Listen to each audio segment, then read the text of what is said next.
Welcome to today's deep dive. We're really thrilled to have you with us today because the mission for this one is incredibly crucial. Absolutely. We are talking about arming you with the knowledge you need to protect what is, likely your single biggest financial investment. Right. Your home. Exactly. Yeah. Your home, and more specifically, how to protect it from absolute disaster when you bring people in to work on it. It's a critical topic Yeah. because whether you're planning a massive dream renovation or finally updating an old kitchen, and this is a big one, dealing with the highly stressful reality of storm recovery work. Oh, yeah. That is stressful. Right. The people you hire can either make that process seamless or they can turn your life into a complete financial and legal nightmare. Okay, let's unpack this because finding the right person is so much easier said than done. It really is. So to guide us through the complexities of this, we're pulling from a really comprehensive piece of source material today. It's a September 8th, 2025 LinkedIn post from a company called Construction Corps, Yeah. and it's titled Florida Homeowners Guide to Identifying Deceptive Contractors. We're specifically looking at the Florida market here, which is highly relevant right now. Very relevant. The author notes that this specific market is just flooded with unlicensed and underqualified contractors. Guys looking to make a quick buck off unsuspecting homeowners. The environment there is incredibly saturated, and the stakes for you, the homeowner, could not be higher. Choosing the right contractor isn't just a matter of finding the best price for a new roof. Right. It is fundamentally about protecting your property, your hard-earned money, and, your overall peace of mind. Because it's your safe space. Exactly. But we live in an age of total information overload. When you need a contractor, you are instantly bombarded with search engine results, targeted ads, social media promotions. Overwhelmed. That sheer volume of noise often causes homeowners to just feel entirely overwhelmed. And as a result, they skip their due diligence. I remember a few years ago, right after a bad storm rolled through my area, there were guys just walking door to door in my neighborhood. Yep, the clipboard guys. With clipboards and these flimsy magnetic signs slapped on their trucks. It is so easy in that moment of panic when you have a leak or missing shingles to just say, yes, please fix my roof. Without asking for a single piece of documentation. Nothing. Just fix it. And that is the exact scenario where people get taken advantage of. People just want the problem fixed quickly, and the deceptive operators know that. They prey on it. Right. But what this guide from Construction Corps provides is a clear, actionable framework to cut through all that noise. It outlines a very specific set of red flags. To help you identify who is actually a legitimate professional. And who is a massive liability before they ever step foot in your home. So let's get right into those warning signs. The first major theme jumping out from the text is this concept of the illusion of legitimacy. This is a big one. A contractor shows up, you ask if they are licensed, and they confidently hand you a business card with a license number printed right on it. Right. For most of us, that feels like enough.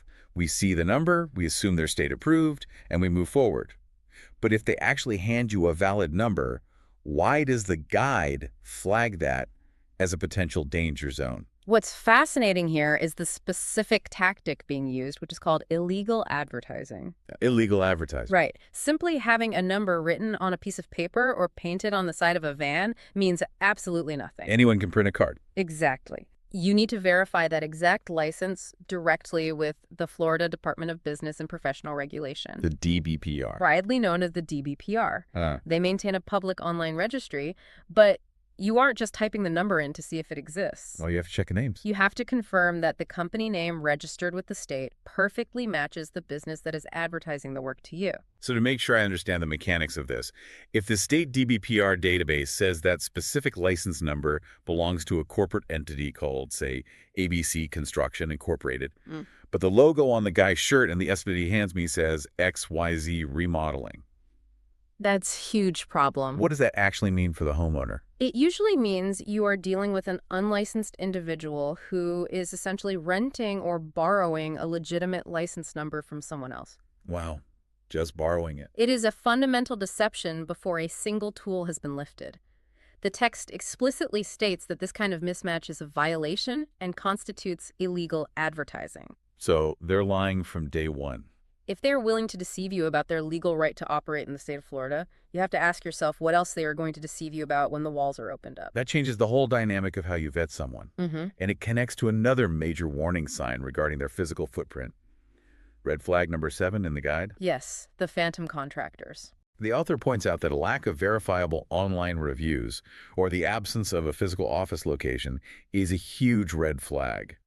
But couldn't a lack of reviews just mean you're dealing with a brand new company trying to get their business off the ground? It is possible, but in today's digital landscape, it is highly improbable for a legitimate operation to have zero digital footprint. True.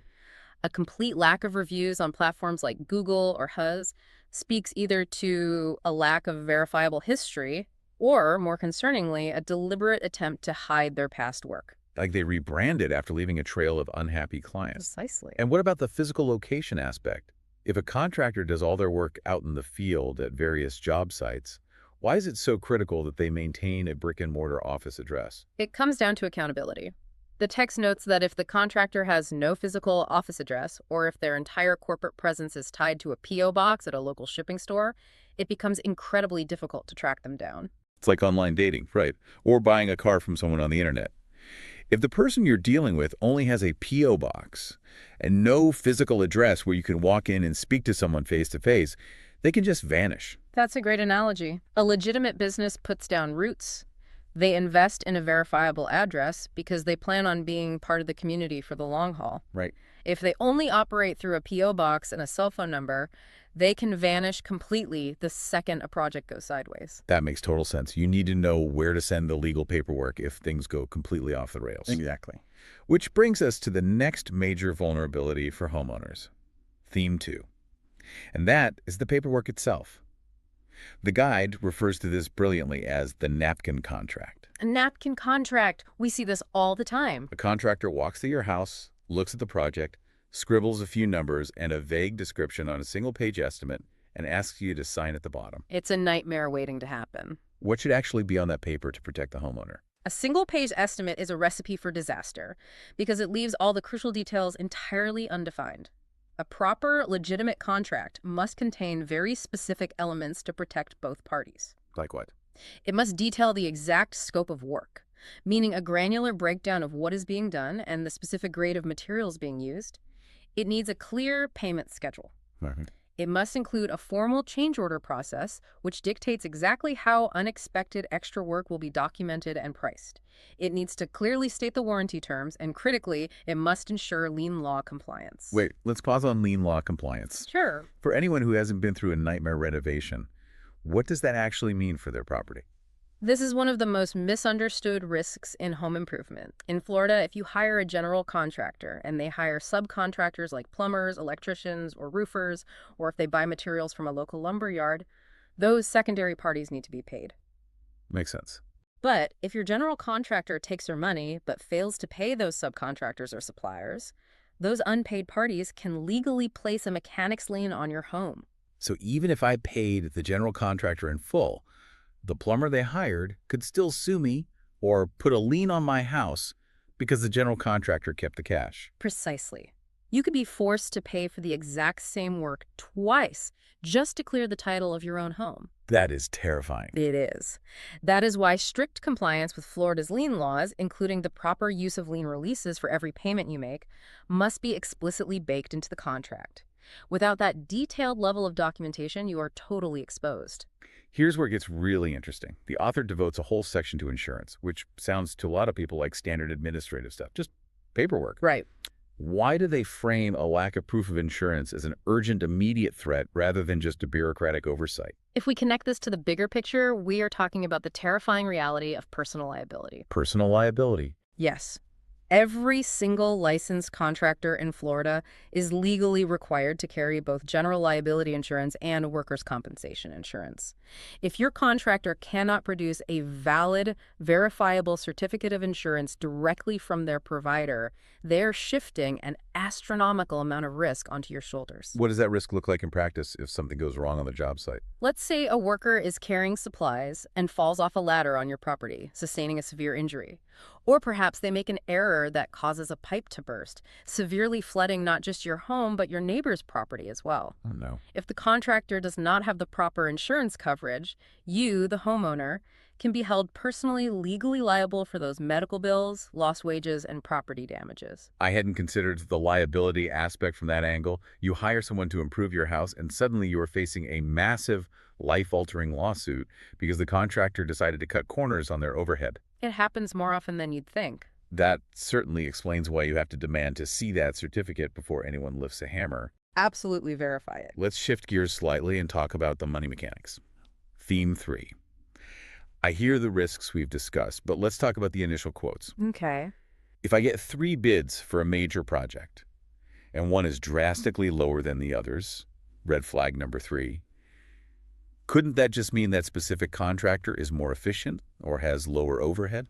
It is a tempting thought, but the guide warns that this is a classic trap. Shady contractors deliberately lure homeowners in with these unrealistic low bids. So that efficiency. No, it is not a reflection of lower overhead or superior efficiency. It is a bait-and-switch tactic. So how do they actually make their money if they are bidding below the cost of doing the job right? Once you are locked into the project and your house is torn apart, the strategy shifts. They're trapped. Exactly. They will either start piling on hidden fees through endless change orders because they conveniently omitted essential materials from the original bid, or worse, they will simply abandon the job entirely when the initial funds run out and they realize they can't turn a profit. If a bid is far below the market average, it is a major warning sign that they are omitting critical steps. So if they come in low, but then demand 80% of the total cost up front because they say they need to secure special materials, red flag number 5 was the standard protocol there. Are large upfront payments normal? They are absolutely not normal, and they are a massive red flag. The text clarifies that Florida law actually places limits on how contractor deposits are handled. So they can't just ask for whatever they want. Correct. You should never be operating on blind trust, effectively financing their business operations out of your own pocket. What should the payment structure actually look like for a legitimate project? The standard, safe practice involves a reasonable initial deposit to secure your spot on the schedule and cover initial bespoke materials. After that, the rest of the fund should be structured as progress payments. Tied to the work. Crucially, those payments must be tied directly to specific, verifiable milestones that are clearly outlined in that detailed contract we discussed earlier. You only release more funds as the work is actually completed and inspected. If a contractor demands most of the money before the work even starts, they are eliminating their incentive to finish the job promptly and shifting all the financial risk onto you. And if they walk away, your money goes with them. It's gone. Let's talk about how these deceptive contractors actually get homeowners to agree to these terrible terms in the first place. The author mentions pressure tactics, red flag number 6. We have all experienced the limited time offer that miraculously expires the moment the salesperson walks out your front door. The sign today deal. Yes. How does this play out in the contracting world? It relies entirely on psychological manipulation. High-pressure sales tactics, rushing you to sign a document on a tablet, or refusing to leave the document with you so you can read the fine print. These are definitive signs of trouble. Because they don't want you to look closer. Exactly. A reputable contractor is not afraid of you taking the time to review the proposal. They know the value of their work, they know their pricing is fair, and they will always give you the space needed to make an informed decision. That makes sense. If someone refuses to let you review the contract in peace or consult with a partner, they are hiding something, period. So we aren't just looking out for bad craftsmanship here. We're looking out for financial landmines. From fake licenses and massive liability gaps to psychological manipulation and bait-and-switch pricing, it is a lot to navigate. It is a lot. But thankfully, the guide doesn't just outline the dangers.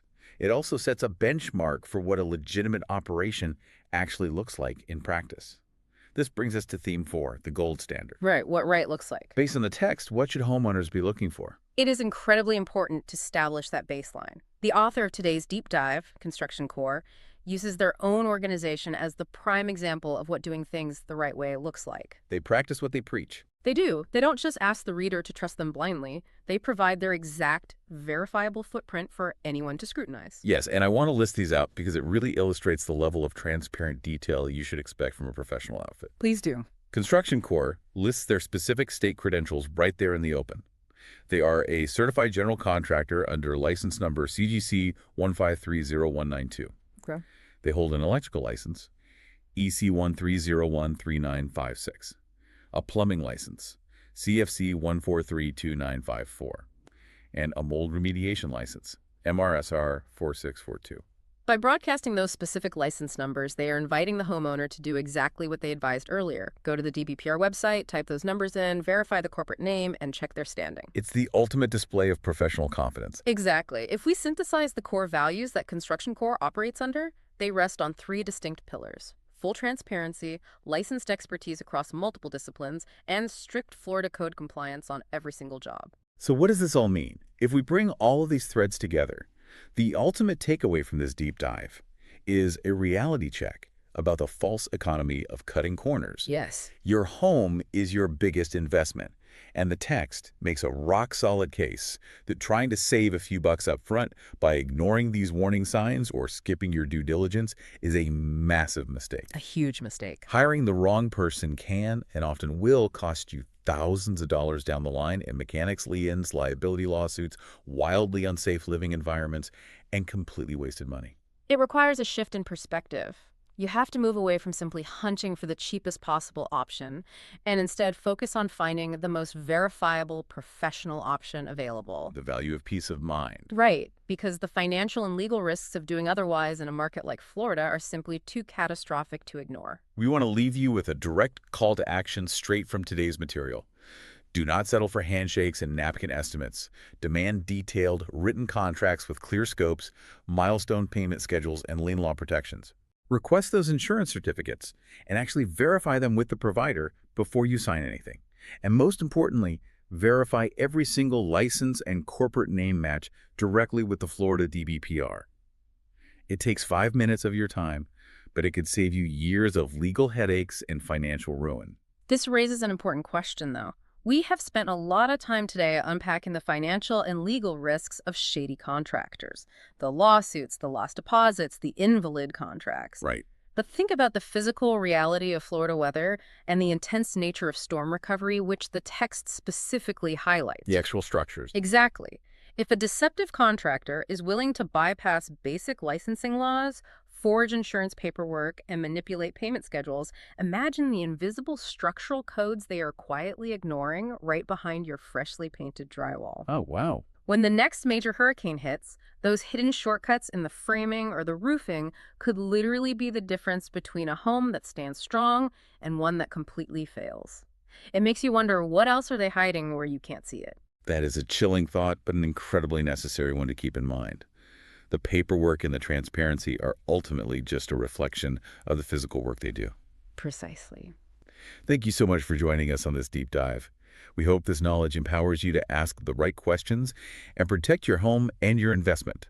Stay curious, stay vigilant, and most importantly, stay informed. We'll catch you next time.